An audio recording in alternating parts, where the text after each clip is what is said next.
وأحسن منك لم تر قط عيني وأجمل منك لم تلد النساء خلقت مبرأ من كل عيب خلقت مبرأ من كل عيب كأنك قد خلقت كما تشاء.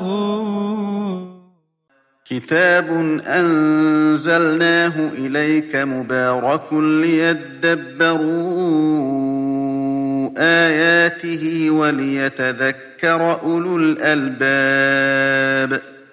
یہ کتاب برکت والی ہے جسے ہم نے آپ کی طرف نازل فرمایا ہے تاکہ دانش مند لوگ اس کی آیتوں میں غور و فکر کریں اور نصیحت حاصل کریں. اللہم صلی علی سیدنا محمد وعلی آل سیدنا محمد بعدد کل ذرۃ مئۃ الف الف مرت. سامعین و ناظرین کرام، السلام علیکم ورحمۃ اللہ وبرکاتہ. سامعین کرام، سورہ قمر آیت نمبر 1 سے 5، حصہ سوم، درس کا نمبر 2746. آج کا موضوع: کیا ہم پر قرآن پاک کی تنبیہات کا کوئی اثر نہیں ہوتا؟ اس کے ساتھ آج کے سبق کا آغاز کرتے ہیں. سب سے پہلے گزشتہ سبق کا اعادہ ہوگا. اعوذ باللہ من الشیطان الرجیم. پناہ مانگتا ہوں میں اللہ کی شیطان مردود سے. بسم اللہ الرحمن الرحیم. شروع اللہ کے نام سے جو بڑا مہربان نہایت رحم والا ہے. اقتربت الساعة وانشق القمر. قیامت قریب آ پہنچی اور چاند شق ہو گیا. وَإِن يَرَوْا آيَةً يُعْرِضُوا وَيَقُولُوا سِحْرٌ مُسْتَمِرٌ. اور اگر کافر کوئی نشانی دیکھتے ہیں تو منہ پھیر لیتے ہیں اور کہتے ہیں کہ یہ ایک ہمیشہ کا جادو ہے. وَكَذَّبُوا وَاتَّبَعُوا أَهْوَاءَهُمْ وَكُلُّ أَمْرٍ مُسْتَقِرٌ. اور انہوں نے جھٹلایا اور اپنی خواہشوں کی پیروی کی اور ہر کام کا وقت مقرر ہے. وَلَقَدْ جَاءَهُم مِّنَ الْأَنبَاءِ مَا فِيهِ مُزْدَجَرٌ. اور ان کو ایسے حالات سابقین پہنچ چکے ہیں جن میں عبرت ہے. حکمت بالغۃ فما تغنی النذر. اور کامل دانائی کی کتاب بھی، لیکن ڈرانا ان کو کچھ فائدہ نہیں دیتا. سامعین کرام، سورہ قمر آیت نمبر 1، لفظی ترجمہ: اقتربت الساعۃ وانشق القمر.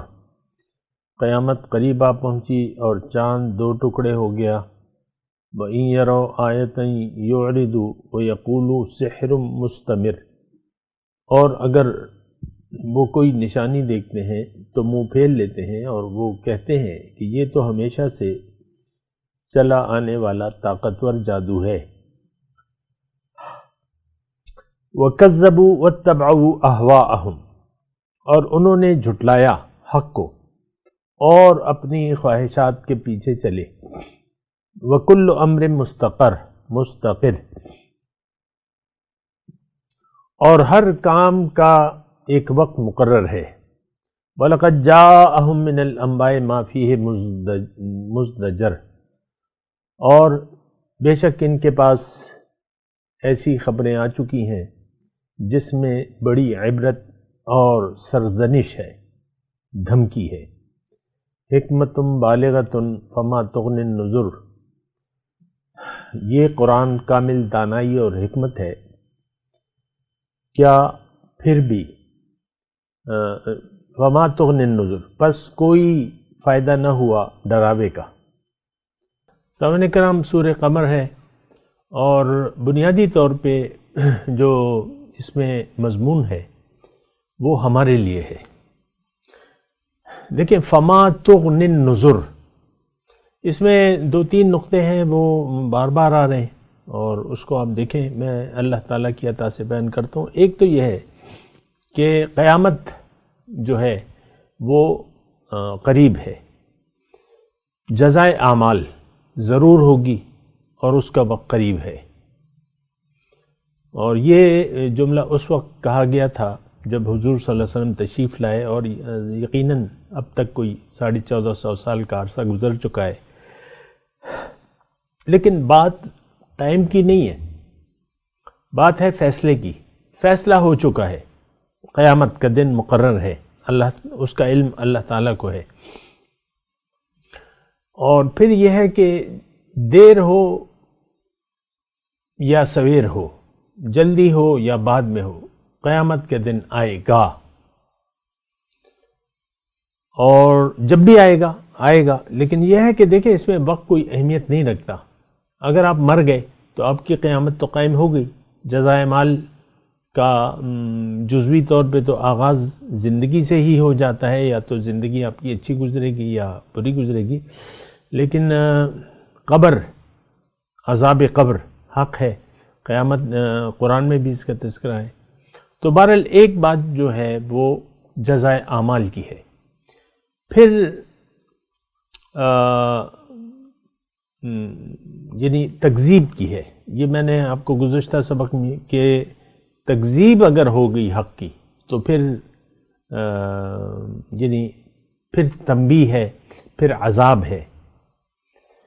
یعنی اگر کسی نے تکذیب کر دی حق کی، حق سے منہ موڑ لیا، اللہ کو منزل نہ بنایا، آخرت کو ترجیح نہ بنایا، اور اللہ کے راستے پر چلنے کی بجائے دنیا کو منزل بنا کے اگر کوئی دنیا کے راستے پر چلا تو اس کا حال برا ہوگا۔ بہرحال میں تھوڑے سے نقاط آپ کے سامنے پیش کر رہا ہوں کہ فقہ فقان عذابی و نذر، اگر آپ دیکھیں تو یہ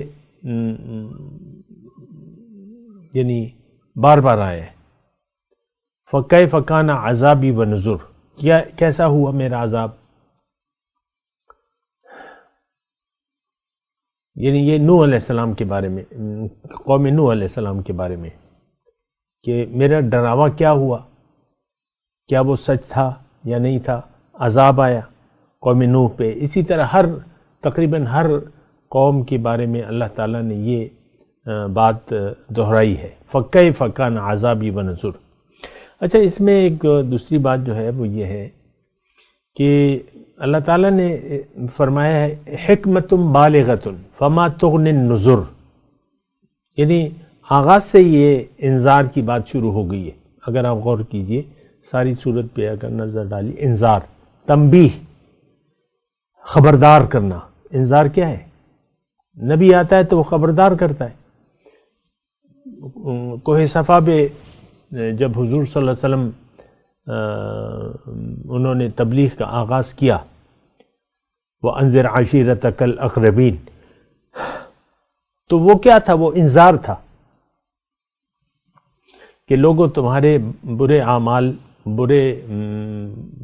برے عقیدہ اور اس کے نتیجے میں تم نے جو بری روش اختیار کر رکھی ہے، اس کے نتیجے میں اللہ کا عذاب تم پر متوجہ ہونے والا ہے۔ تو اس سے اپنے آپ کو بچا لو۔ اس سے ایک ہی صورت ہے کہ تم اللہ کی توحید کا اقرار کر لو، کلمہ طیبہ پڑھ لو اور اس کے مطابق زندگی گزارو۔ بہرحال تو ایک تو فقہ فقان عذابی و نذر، تکذیب کا تذکرہ ہے، عذاب کا تذکرہ ہے، اور خبرداری کی بات ہے، تنبیہات۔ پھر اس میں ایک جملہ اللہ تعالیٰ بار بار فرمانے، اگر آپ غور کریں ابھی آئے گا بھی مضمون، وَلَقَدْ يَسَّرْنَا الْقُرْآنَ لِلذِّكْرِ فَهَلْ مِن مُدَّكِرٍ، قرآن کو میں نے سمجھنے کے لیے، نصیحت کے لیے آسان کر دیا ہے، تو کوئی ہے کہ سوچے اور سمجھے۔ یعنی یہ آیت نمبر، میں آپ کو بات کر رہا ہوں آیت نمبر 17 کی،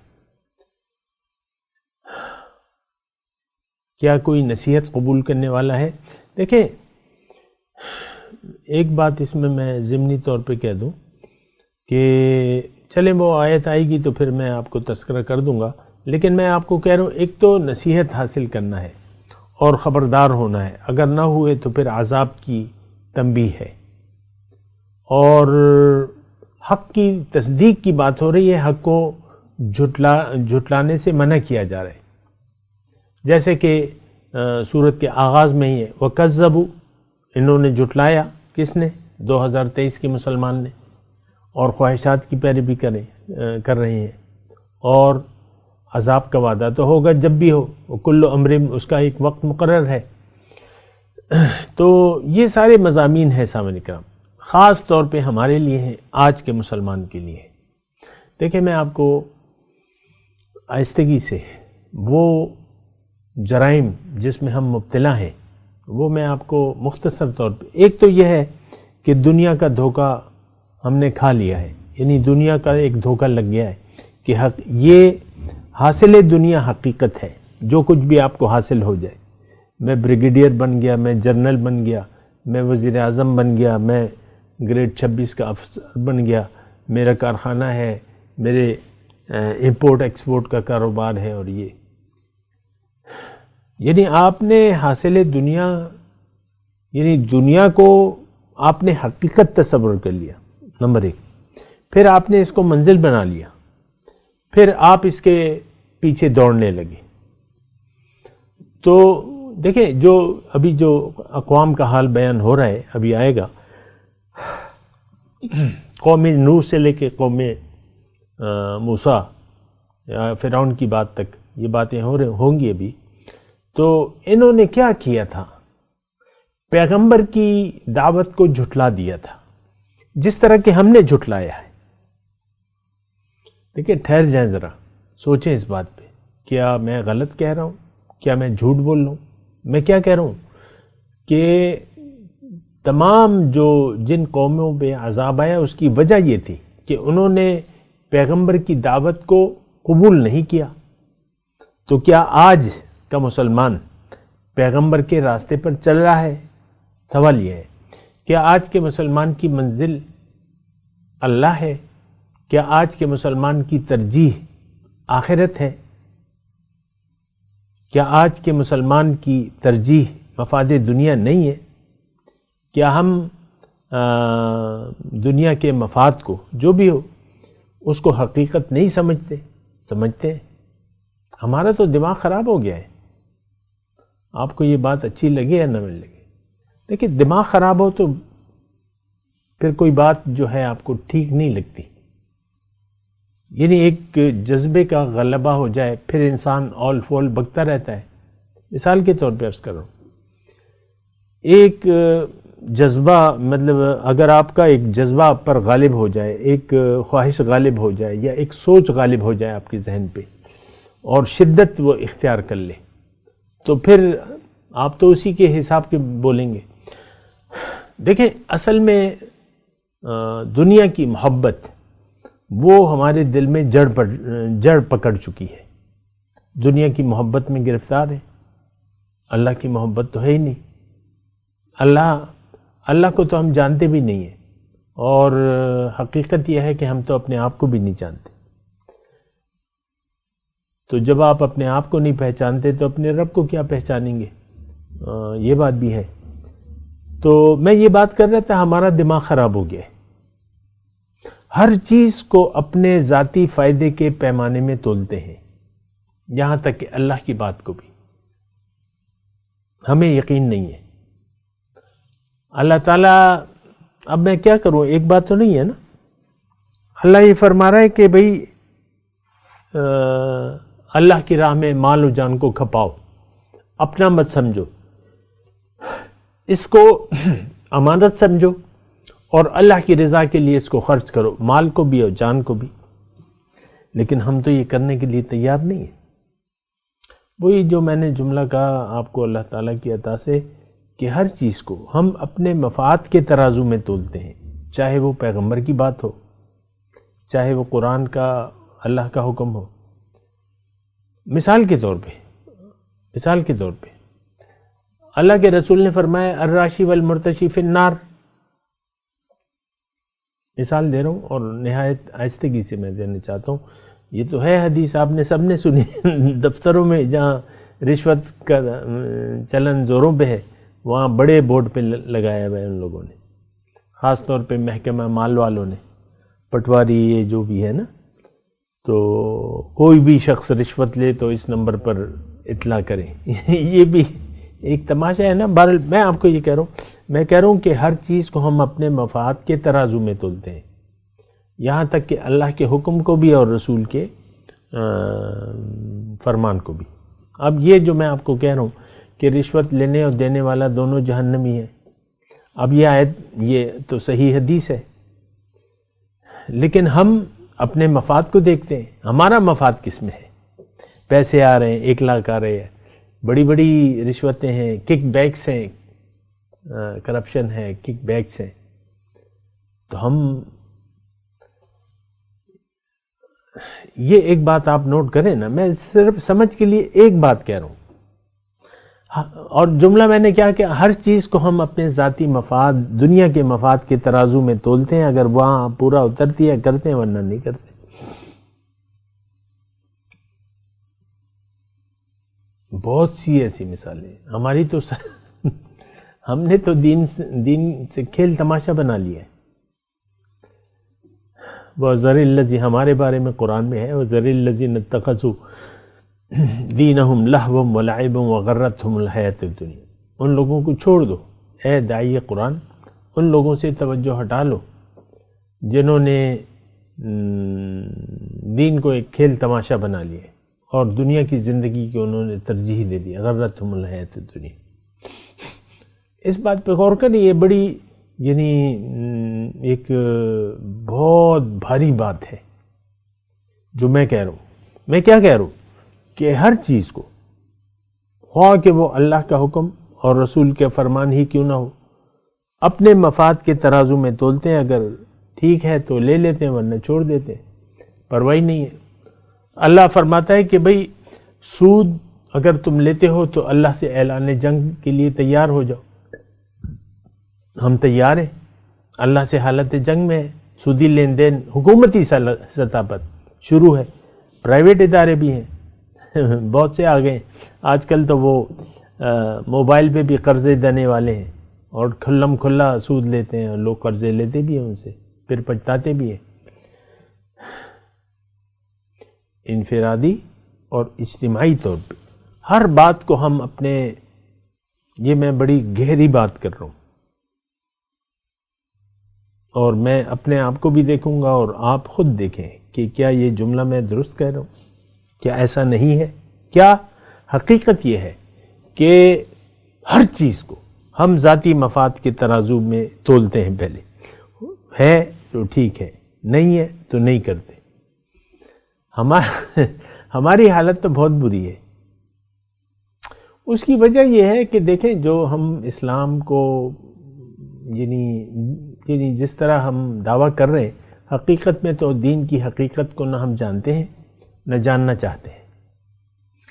یہ سارا قرآن ہمارے لیے بے معنی ہے، معاذ اللہ، اللہ کی پناہ۔ قرآن کی تو کوئی ضرورت ہم نہیں محسوس کرتے، ہم تو ظاہر کے لیے زندہ ہیں اور ظاہر ہی کے لیے جینا چاہتے ہیں۔ آپ سوچیں نا اس بات پہ، یہ اللہ تعالیٰ فرما رہے ہیں کہ اس ڈرانے کا تو کوئی فائدہ نہیں ہوا، حکمت بالغۃ فما تغنی النذر، یہ تو پوری دانائی ہے، لیکن یہ ڈراوا جو ہے یہ تو کچھ فائدہ نہیں دے رہا۔ فما تغنی النذر،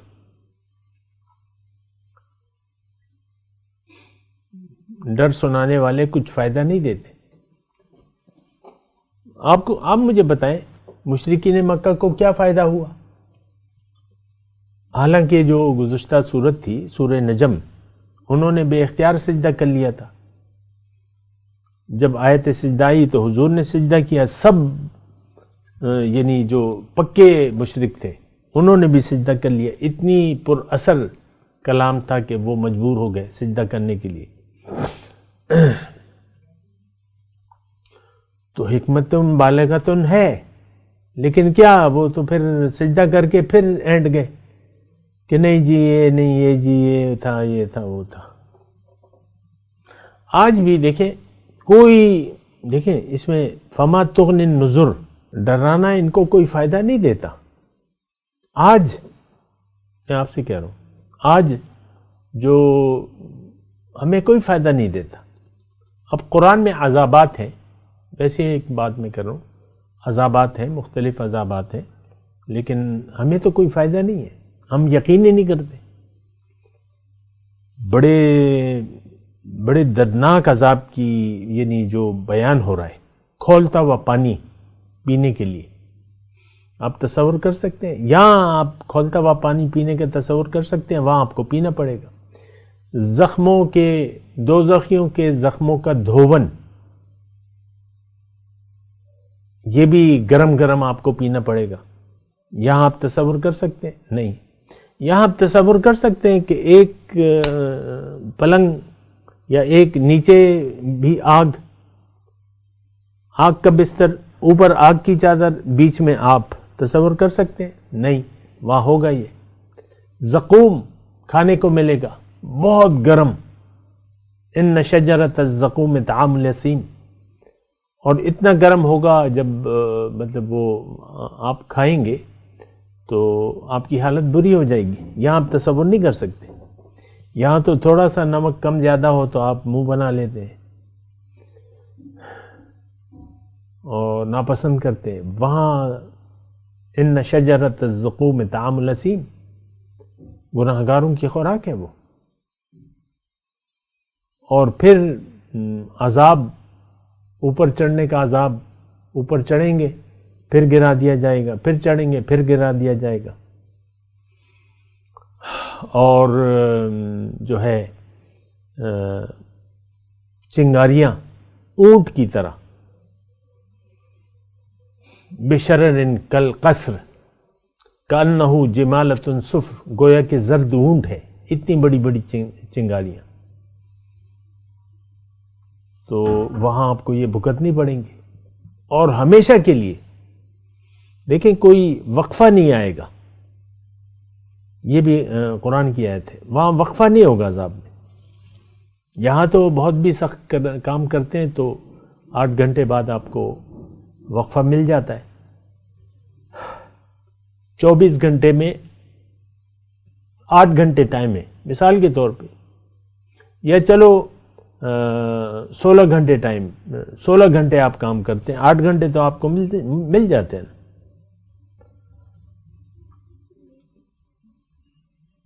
لیکن وہاں نہیں، لا یفتر عنہم العذاب، عذاب میں وقفہ نہیں آئے گا، اور نہ ان کو مہلت دی جائے گی۔ اور پھر وہاں آپ یہ بھی پکاریں گے، یا مالک لیقض علینا ربک، اے مالک، دوزخ کا جو داروغہ ہے نا، رب سے کہیں کہ ہمارا کام تمام کر دے، ہم نہیں جینا چاہتے۔ انکم ماکثون، تم تو یہاں پڑے رہنا ہے۔ یہ مسلمان، آج کا مسلمان، میں کوئی ڈھکی چھپی بات نہیں کر رہا، وہ لوگ جو دنیا کا دھوکے کا شکار ہو چکے ہیں اور انہوں نے دنیا کو منزل بنا لیا ہے اور اللہ کے حکم کی بجائے من چاہی زندگی گزار رہے ہیں، یہ ہمیشہ کے لیے جہنمی ہے۔ دیکھیں سمجھیں ذرا، گناہ الگ چیز ہے، ہم باغی ہیں، ہم نہیں مانتے، ہمارا دیکھیں ہماری تو منزل ہی اللہ نہیں ہے، ہم نے تو اپنا معبود ہی بدل لیا ہے، ہم تو غیر اللہ کو پوج رہے ہیں، ہم تو دنیا کی طرف دوڑ رہے ہیں، دنیا کو منزل بنا لیا ہے۔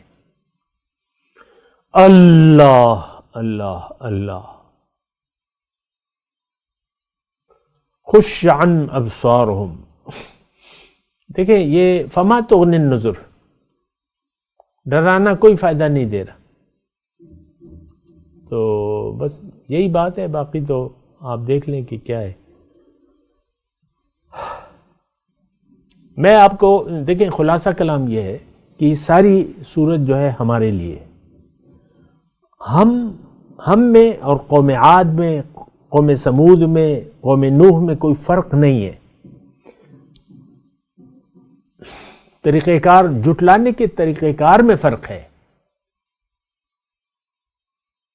اور لیکن یعنی روش ایک ہے کہ ہم نے اللہ کی عبادت نہیں کرنی. وہ انہوں نے بھی یہی کہا، ہم بھی یہی کہہ رہے، اللہ کے حکم کے سامنے سر نہیں جھکانا. باقی آپ بتا دیں مجھے کہ کیا فرق ہے. صرف زبان کا فرق ہے. اب میں مانتا ہوں یقولو سحر مستمر، یہ ہم نہیں کہتے، لیکن کذبوا واتبعوا اہواءہم، یہ ان پر بھی فٹ تھا، ہم پر بھی فٹ ہے. اور حکمت بالغۃ فما تغنی النذر، کامل دانائی ہے یہ ہدایت قرآن، لیکن ہمیں تو کوئی فائدہ نہیں ہو رہا. فما تغنی النذر. اللہ، تو میں آپ سے یہ کہہ رہا ہوں کہ دیکھیں ہم کہاں پر کھڑے ہیں، یہ آپ کو اندازہ لگانا ہے، یہ آپ کو سوچنا ہے. کیا آپ حق کی تصدیق کرنے والے ہیں یا آپ حق کو جھٹلانے والے ہیں؟ لیکن سیدھی سی باتیں ہیں. کیا آپ کی منزل اللہ ہے یا آپ نے اپنی منزل دنیا کو بنا لی ہے؟ اللہ اللہ اللہ. تو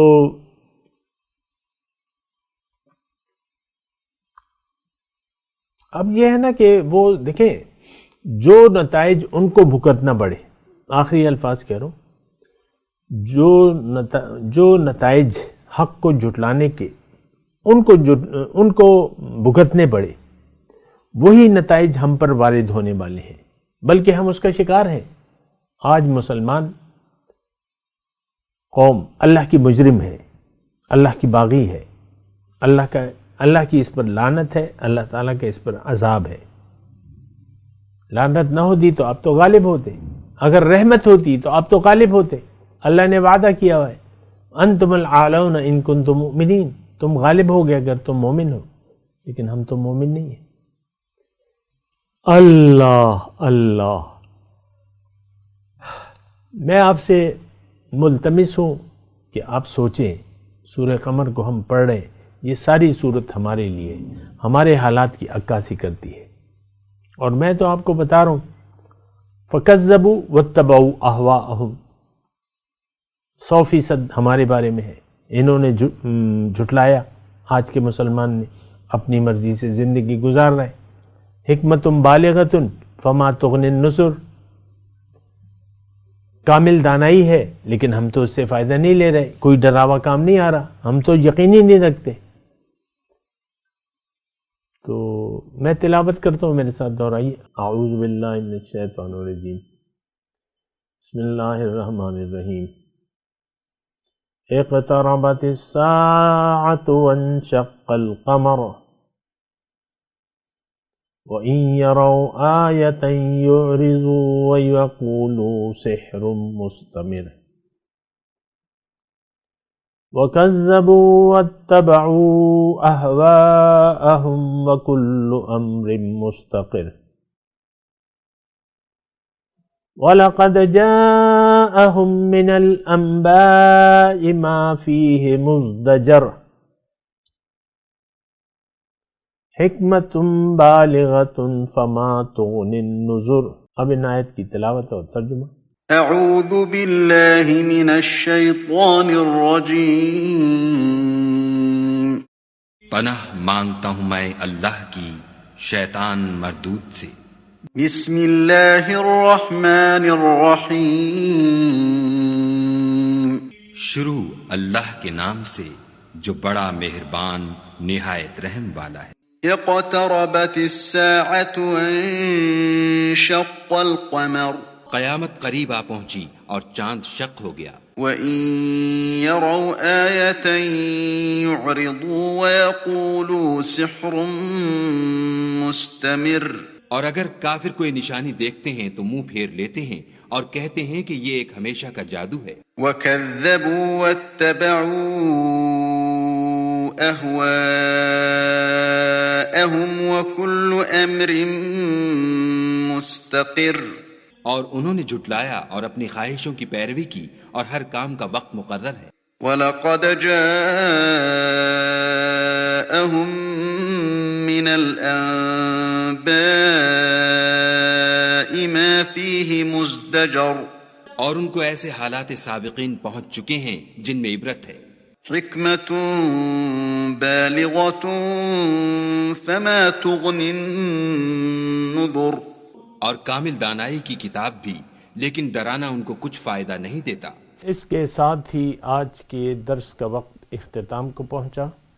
اگلے درس میں انشاءاللہ ملاقات ہوگی۔ وآخر دعوانا ان الحمدللہ رب العالمین، والسلام علیکم ورحمۃ اللہ وبرکاتہ۔ مولاي صل وسلم دائما أبدا على حبيبك خير الخلق كلهم